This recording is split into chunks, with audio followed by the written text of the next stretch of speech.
Hey there, this is Keenan Fry and you're watching Theaciddrip. So today's kind of like a big moment. Project's done. And I'm going to unveil it to you now. So here we go. Oh my God. Okay, so here it is. Now, I want to talk to you guys about a lot of things that kind of like went into this final draft. First off, this right here is called glassine. I think that's what it is. There's different forms of it. It's an opaque, sort of like wax paper. It's not actually true wax paper. What this stuff is used for is protecting the painting. So because it's opaque, if light hits it, it's going to mute out the light. Obviously, watercolor will fade because it's a very thin pigment if light is directly placed on it. And also, it's non-acidic. So the texture on this and the material itself, it's a very sheer texture. It's non-acidic, which means that if you have an acidic material protecting your painting, it will degrade the actual pigments of the painting. So yeah, you use this stuff to protect it. It costs like 99 cents a sheet. With a painting, there's nothing really sealing this. It's with thinner, much more softer pigments. This is actually chalk. That's actually what watercolor is made out of. It's a very fine chalk silt that's mixed with gum arabic, which is a binding agent, which gets it to stick to the paper. It's a much more delicate material. You wrap it up, you're good to go. This is now the painting. This is Flesh Tower. And now the next part of the process are these two guys right here. So these are the poster prints. I want to talk about this one first. Now obviously this one has a white border. Why does it have a white border? This is actually a test print. You go to a shop. Megasolutions is great. They're located in San Carlos on Old County, just off of the Ralston. I love going to them. My Wind Breath print was made there. This one's been made there. Everything I'm doing print-wise for small format is going to be done there. And the shop is going to tell you different things depending on the shop. I mean, each shop has their own specifications. But the idea when you go to the shop is they'll tell you what you need for your bleed, your minimum amount for bleed. So the shop I go to is Megasolutions, so they want roughly a 0.25 inch bleed. So this has that extra bleed. So when you look at this painting, there's these little marks on the corner. You're not going to see it from here, but there are these little marks which show where the press, which is a hydraulic press, it's a giant blade. It's a huge blade, and it's got thousands of pounds of pressure behind it, and it just compresses down, and it just slices through like 100 sheets at once. It's really cool. So they tell me what they need for their bleed. They tell me what their machine specs are, and then I kind of adhere to that. So the test print kind of just is like a test run. It shows you, what is it going to look like? Does it meet your criteria? Is it what you want? Let's talk about why I formatted the final version in the manner that I did. For starters, they're not the same. This is 14 by 20, 14 wide by 20 tall. This guy is 20 by 20. Why did I go with a smaller format? Again, it's a print limitation. Wide format printing is really expensive. You can make long prints. You can make it as long as you want, but the limit is the width. That's basically what it comes down to. So Megasolutions had a 14-inch limit, and that was kind of it. That was the cutoff for them. So this is roughly, I think, 10.4 inches. The actual center graphic is 10.4 inches by 10.4. It's about half the size of this. And it's good and bad. So in art, there's this trick that you can do to really like blow people's minds, is you make a painting at a much larger size, and then when you print it, you can print it smaller. So when people see the smaller print, they don't realize though that it was first made in a larger format. So they look at this and they're like, wow, you've got all this small stuff in there. How did you do all that small stuff? And it's like, well, I didn't make it that big. I scaled it down. But that's a trick to make your stuff look more like detailed and intimate. So yeah, scaling this down, it has its benefits. It also has its costs. Obviously, I want it to be in the large format. So I'm going to probably find another print shop in the next few weeks or so to make this as a 20 by 20, or I might experiment with making it like 24 by 24. It'll have a 20 by 20 picture, but 24 by 24 poster. I'm going to kind of reuse some of this frame that I did on this one. So this frame, by the way, that's called matting. It's kind of like part of a poster tradition. I'll probably make a video where I just like talk about my opinions of matting and like what I think good matting looks like, because that's more about graphic design than art. And graphic design it has a very different set of motivations and goals than art does. This is art, and again, like this layout is graphic design. Next steps. Okay, so like I said, I'm going to be reformatting this to make a 24 by 24, but it's really still going to be the same size, so it's not going to be upscaled for that version. But it is going to be on a t-shirt. Well, the t-shirt's not going to be this big. This is too big for a t-shirt. T-shirt will probably be about a 10.4. T-shirt will probably be about this size. If you see it like this, you know, that's about right size for the shirt. If you look at my death shirt, this is probably a little bit bigger than 10 by 10 because it's taller than 10 by 10, but the center graphic, this center box is definitely 10 by 10 or so. So this is going to be roughly the right size for a shirt. So I've already formatted this for a shirt and a poster. That's kind of why I went along with the 14-inch print, because it's like killing two birds with one stone. But then the next step will be making it into a sticker, which will probably be like a 4x4 vinyl sticker. Vinyl is a really good material for stickers because it's waterproof, so you can put it on your car and it's not going to get crapped out by the rain, and it's a more resilient material to the sun. Like, yes, stickers will always like dry off and crack. It's just the nature of a sticker. But like by the time that happens, you're probably done with that car. Like it probably takes a good 5 years of just direct blaring sunlight to kill a sticker.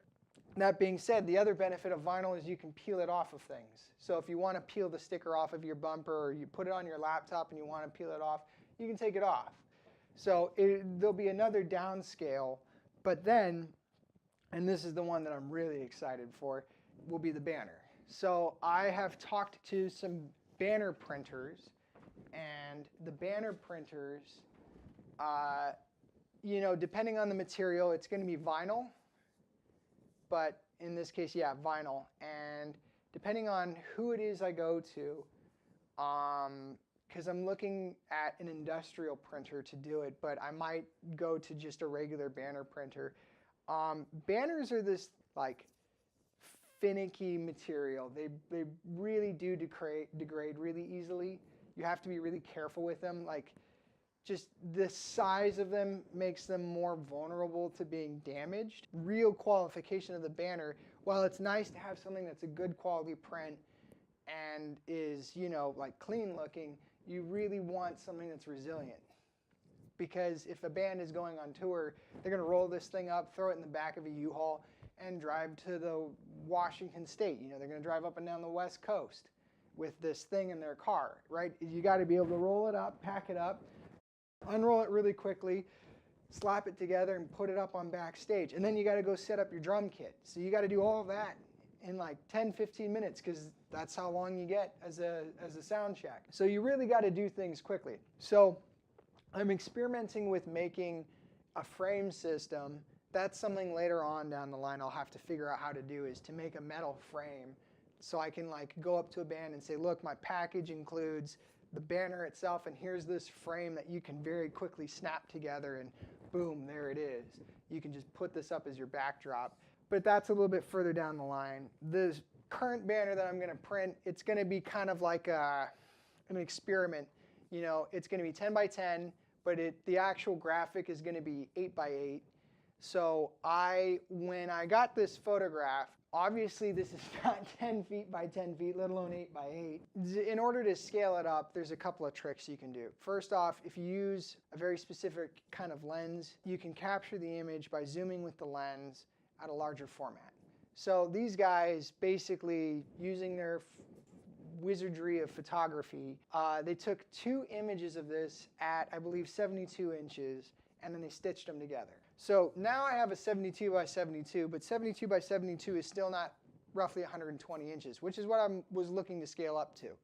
It's got to be bigger than that, right? So you use upscaling software, and the way to do that is the software basically image maps the picture, and it It upscales it by whatever percentage you're seeking to upscale to, and it does it by inserting data. So there are artificial pieces of data in the Photoshop file. In this case, it's a PSB, not a PSD. It's a PSB because that's the biggest Photoshop document size. And that's used for any Photoshop document that is over, I think like over 4 gigabytes. In my file, the 10-foot by 10-foot file is at 240 DPI for 5.4 gigabytes, I believe, which is huge. It's ridiculously huge. It's ridiculously huge. It's massive.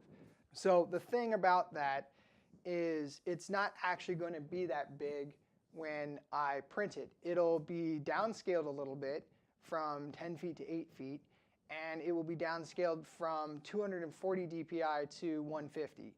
And the reason why it's 150 is you don't really need to see it up close to understand what you're looking at. You're going to look at a banner from far away. You're going to step back to see the whole thing. If you look up close, you know, it's going to look pixelated, but no one's going to go up like this and look at the banner and then say, oh, it's all pixelated. The format, the purpose of the format is to stand back and look at it.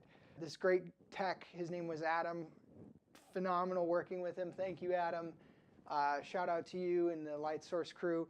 I harassed him. I was like, make it as big as you can, make it massive. And he did a great job. So Light Source is really awesome. I always appreciate the work that they put into my projects because I'm just this random little artist figuring things out and doing things on my own.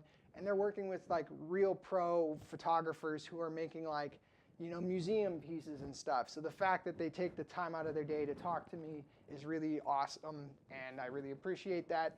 So thanks to Light Source, thanks to Adam, thanks to Caleb over there, and just, you know, they're a great shop to go to. If you want to do a project like this, I highly recommend them because they really take the photo capturing process very seriously, and they're going to give you a really good raw file to work with.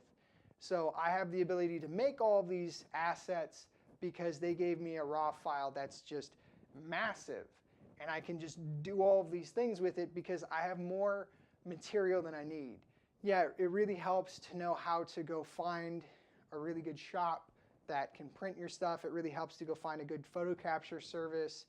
And it really helps to shop around and talk to a bunch of other shops because it varies. I was paid a small amount, and the amount that I was paid did not cover the total cost. So I put in a lot of my own money. That being said, my client would have not been able to work with me if I asked him to foot the entire bill for this project. So the way I sought out this project was to have the client subsidize the cost of it. And, you know, if I had asked Jeff to pay the full bill for this, he probably would have said, no, it's too much. And that's just because, like, it's a lot of money to make a shirt, and he's got to still print his shirts. So the next step for me, after I've made all of my stuff out of it, and I've made the sticker for him and designed the shirt for him, is I'm shopping around for shops to print his shirts and stickers. So the guys that I know at Megasolutions were really awesome, and they know a bunch of different t-shirt companies and stuff. So part of my job as being the media guy is to go around talking to these people, because I work with them, and ask them, you know, who do you know who makes shirts, who makes hats, who makes stickers, who makes just merch in general, and then shop around for prices and find the best deal for my client. Because my client, he doesn't really have the time to do this. You know, part of the service that I want to provide people, I want them to also know that I'm going to help them with the printing process and actually getting the merch in their hands. So really, like, this project, even though the painting is done, is only 2/3 complete. And I'm trying to figure out what shop will give them the best quality print for the best price. So to give you guys a little bit of information about shirts, so normally when you go to print, it's CMYK, so cyan, magenta, yellow, black. You would normally think that a 4-color print would do the job, but that's not the case. You need a 5-color print, and the 5-color print is white. And the best example I can give you that is this shirt. So you see down here, there's a big old white spot, right? But it's a black shirt. you lay down those 5 colors on, or you lay down those 4 colors on top of the white. The white separates those colors from being on a black background. So if you print those colors on a black t-shirt, they're going to look muddy and dark. So you need that 5th layer on the black t-shirt to make everything pop. So while CMYK is a 4-color print, and while normally when you go to print, people will say, well, I need 4-color print, CMYK, you don't use RGB. RGB is only for screen, just putting that out there. So when you export your files and stuff, remember, RGB is for your screen, it's for the internet, digital, CMYK is for print. But when you go to print, you know, you think like, oh, I need 4-color print, because again, looking at this was printed on white paper, right? Because it's cyan, magenta, yellow, black. But then when I'm making it on a shirt, that extra layer has to be in there. And that's something you really got to pay attention to, because, you know, you put all that money down and you order the shirts, they're not really going to send you a test print for the shirt. Like, I can go to Megasolutions and say, hey, can you run me a test print? And they'll do that, but they won't do that for shirts. You order what you order. So if you send them something and you're like, hey, I need 5-color, you're going to get what you want. But if you don't know that you need that 5th color, because the most common sense thing is, well, there's only 4, then you're going to kind of screw yourself over. So that's just something that, like, I know about, that I learned from talking to other people who make shirts. And since I'm now making my first shirt, I'm really like taking the time to learn all this stuff and figure out how it's done. And for the most part, you're going to be like on your own, like figuring it out. Give yourself the opportunity to make mistakes and you know, allow yourself to screw up a little bit, but don't waste your client's money and don't waste your client's time. That's kind of like where you get screwed over and develop a bad reputation. I'm taking great pains to go very slow with the shirt printing process. I know that once the file is made, really the trick is to just call the shop and have them run it. And making the file is really easy to do because I've already got the raw capture.